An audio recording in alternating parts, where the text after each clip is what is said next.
মুহূর্তে জরুরি দরকার। তার আগে হান্নান মাসুদের একটি পোস্ট দিয়ে আলোচনায় আসতে চাই। হান্নান মাসুদ তার ভেরিফাইড পেজে যে পোস্ট দিয়েছেন, তিনি যেটি বলেছেন যে প্রত্যাশা ছিল 300 আসনে নির্বাচন করার, নির্বাচন করে 6টি আসন পেলেও সেটি সম্মানজনক হতো। জামাতের সঙ্গে জোট করা ভুল ছিল বলবো না, পরিস্থিতি বা নানা কারণে সেদিকে তাদেরকে যেতে বাধ্য হয়েছেন। আর যদি নাও যেতাম আরো ভালো হতো। মানে যদি জামাতের সঙ্গে এনসিপি জোটে না যেত আরো কি ভালো হতো কিনা? এটা অ্যাকচুয়ালি মানে একটা ডিফারেন্ট পার্সপেক্টিভ থেকে বলা। সেটা হচ্ছে আমাদের 300টি আসনে আমরা আমাদের জায়গা থেকে, আমাদের কেন্দ্রীয় কমিটির স্থানীয় যারা নেতৃত্ব ছিল তারা তাদের জায়গা থেকে নির্বাচন করার একটা আশা ছিল, সেই অনুযায়ী পরিকল্পনা ছিল এবং দল গঠন হওয়ার পরের যে 1 বছর যে যার সাধ্য অনুযায়ী, সামর্থ্য অনুযায়ী কাজ করার চেষ্টা করেছে।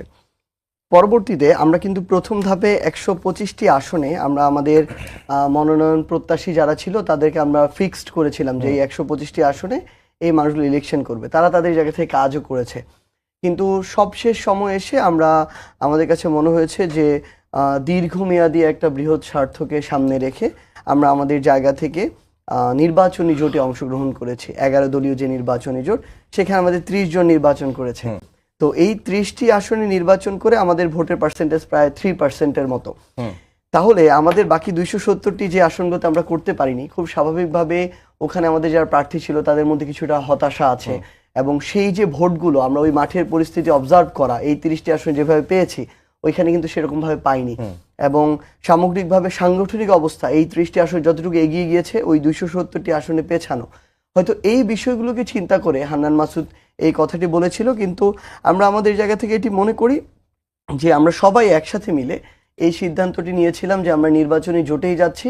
কারণ দিন শেষে আসলে কি মাঠের বাস্তবতা হলো মানুষ তাদের জায়গা থেকে তাদের এটা যেমন ঠিক যে তারা দেখে যে কোন দলটাকে তাদের ভোটটা দেওয়া উচিত, তারা তাদের আকাঙ্ক্ষাটাকে ধারণ করে সে অনুযায়ী কাজ করে। আবার এইটাও ঠিক মানুষ তাদের ভোট কিন্তু নষ্ট করতে চায় না। মানুষ তাদের জায়গা থেকে যে 2টি দলের চান্স সবচেয়ে বেশি থাকবে তার মধ্যে একটা জায়গায় তারা ভোটটা দিতে চাইবে এবং ওই 2টার মধ্যে যেটা ভালো তাদেরকে নির্বাচিত করে আনার চেষ্টা করবে। এবং দিন শেষে যে কোনো একটা এরকম বড় নির্বাচনে 2টা পক্ষের মধ্যে ভালো একটা ফাইট হয়, নির্বাচন হয়। তো সেই জায়গা থেকে আমাদের মনে হয়েছে একদিকে যেমন বিএনপি এবং তাদের সমমনা দলের জোট, আরেকদিকে আমরা 11 দলীয় জোট ঐক্যবদ্ধ হয়েছি এবং সামগ্রিকভাবে একটা দলের বয়স 1 বছর এখনো হয়নি, সেই দল থেকে 6 জন এবার সংসদে যাচ্ছে।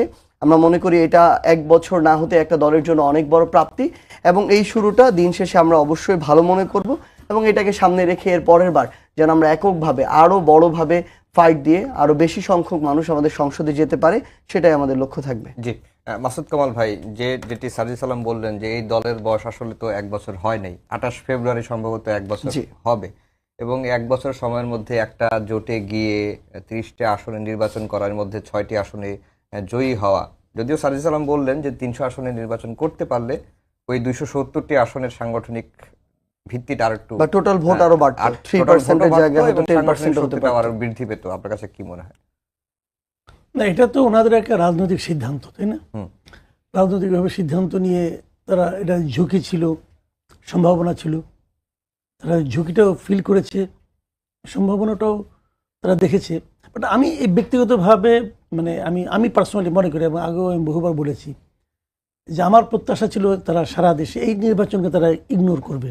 আমার ইচ্ছা ছিল যে তারা আগামী 5 বছর পরের নির্বাচন নিয়ে চিন্তা করবে এবং ওটার জন্য তারা যদি সারা দেশে 300 আসনে তারা প্রার্থী দিতে পারত তাহলে অন্তত 300 আসনের লোক কিন্তু সাপড়াগুলিকে চিনত। এখন 270 আসনের লোক কিন্তু সাপড়াগুলি চিনি না। তো এটা চেনা তাদের প্রাথমিকভাবে ওটা ছিল তাদের প্রয়োজনীয় কাজ। ওনার কারণ ছোট একটা গাছ বললেন, আপনি এই গাছটার মধ্যে এখনই ফল হতে পারে অথবা গাছটা একটু বড় হওয়ার পর ফল হতে পারে। আমি বড় হওয়ার পর ফল হওয়াটাকে পছন্দ করব, ওইটা আমার কাছে মনে হবে অর্গানিক। আর আপনি এমনি এটাকে এখনই ফল ফলাইতে পারেন, কিন্তু ওই ফল কিন্তু খাইতেও খুব একটা স্বাদ হয় না, ওই ফল দিয়ে ওই গাছের আপনার গুরুত্ব মাপতে পারবেন না। 6 জন তারা পেয়েছেন। এটা এখন হয়তো এনসিপি 6 জনের দল হলো, কিন্তু তখন এনসিপি কিন্তু সারা দেশের দল হতো। এত দ্রুত প্রত্যাশার দরকারও ছিল না। এনসিপির জন্য প্রথম দিকে কিছু ভুল হয়ে গেছে। আমি যদি এনসিপিকে বিশ্লেষণ করি, আমি এনসিপিকে নিয়ে খুবই আশাবাদী ছিলাম একটা কারণে, যে আমরা আওয়ামী লীগ বিএনপি দেখতে দেখতে না টায়ার্ড হয়ে গেছিলাম, হুম যে আর কত আওয়ামী লীগ বিএনপি জামাত, আওয়ামী লীগ বিএনপি দেখতেছি তো ভাই অনেক বছর ধরে। জামাতকে অতটা দেখা হয় নাই, বাট আওয়ামী লীগ বিএনপি অনেকবার দেখা হয়ে গেছে আমাদের। তো আমরা একটা নতুন ধারার দল, আমি নিজে পার্সোনালি প্রত্যাশা করছিলাম যে নাকি নতুন কিছু চিন্তা নিয়ে আসবে, বাট এনসিপি আনফর্চুনেটলি শুরু থেকে নতুন কোনো চিন্তার প্রকাশ ঘটাতে পারে নাই, একদম শুরু থেকেই পারে নাই। যদি পারতো তাহলে খুব ভালো হতো। এবং পাড়ার ইয়াংদের মধ্যে একটা সুবিধা কি, তারা কিন্তু যে কোনো নতুন কিছু ধরতে পারে, নতুন কিছু এটা গ্রহণ করতে পারে, এটা ইয়াংরা পারে, বয়স্করা পারে না।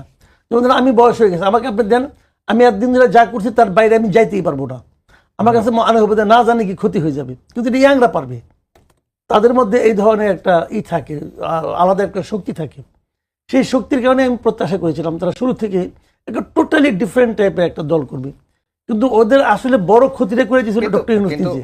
মাসুদ কামাল ভাই, এই আলাপটা তো আছে যখন পুরনো রাজনৈতিক দলগুলো যখন পুরনো ধাঁচেরই রাজনীতি করছে, আর একটা নতুন একটা দল সেটি এসে একবারেই নতুন বন্দোবস্তর ইয়াটা কিভাবে সূচনা করবে? পারবে না তো, পারবে না তো। পারবে না তো, এটা আমি জানি পারবে না। শুরু তো করতে হবে, হুম শুরু না করলে পারবেন কিভাবে? শুরুটা সবসময় কঠিন। একটা ট্রেন যখন চলা শুরু করে না, ওই শুরুর স্পিড দেখে কিন্তু ট্রেনের অন্তিম স্পিড আপনি টের পাবেন না। শুরুটা আসতেই হবে, কিন্তু শুরুটা দেখে যেন লোকে বুঝে যে এটা একটা ডিফারেন্ট কিছু। হুম তো শুরুটা কে করবে? ওনার শুরুকে আমি করে দিব না। না, ওনার শুরু ওনাকেই করতে হবে। ওনার শুরু কি জামাত করে দিবে? করবে না। ওনারা যা করতে চায় সেটা কি জামাত করে দিবে? নেভার।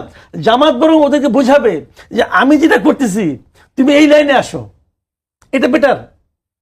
কারণ জামাত তো ওই লাইন, আমি কিন্তু জামাতকে খারাপ বলছি না, কিন্তু আমি জামাত, আওয়ামী লীগ, বিএনপি সবাই যার যার মধ্যে পলিটিক্স করতে পারে, আমার কোনো সমস্যা নাই।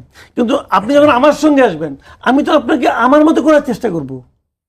কিন্তু আপনি যে নতুন কিছু করতে চাচ্ছেন, এইটা যতক্ষণ পর্যন্ত আপনি না করতে পারবেন ততক্ষণ পর্যন্ত ইয়াং যে দল হলো কেন, তখন তো এটা যে কোনো দল। হুম আমি তো যে কোনো দল চাই না রে ভাই, আমার বক্তব্য হলো ওই জায়গাটাতে। বুঝতে পারছি। তো ওই জায়গাটাতে আমি মনে করেছি, আমি বলি, আমার অনেককে আমি বলেছি, ওনাদের অনেক লিডারকে আমি বলেছি, ভাই আপনারা এই নির্বাচনের কথা ভুলে যান। এই নির্বাচনের মাধ্যমে কিছু পাওয়াটা আসলে আপনাদের লস হবে, লস হবে। আমি উদাহরণ দিয়ে বলি, এই যে 6 জন গেছেন ওখানে, হুম জামাতের কোনো সিদ্ধান্তের বিরুদ্ধে কেউ যেতে পারবে না। দেখো আমি দেখি যাই কিনা, এরা পারবে না। কারণ দেখলাম যে নাহিদকে তো চিফ হুইপ বানাই দিচ্ছে, নাহিদকে তো জোটের চিফ হুইপ বানাই দিচ্ছে রে ভাই।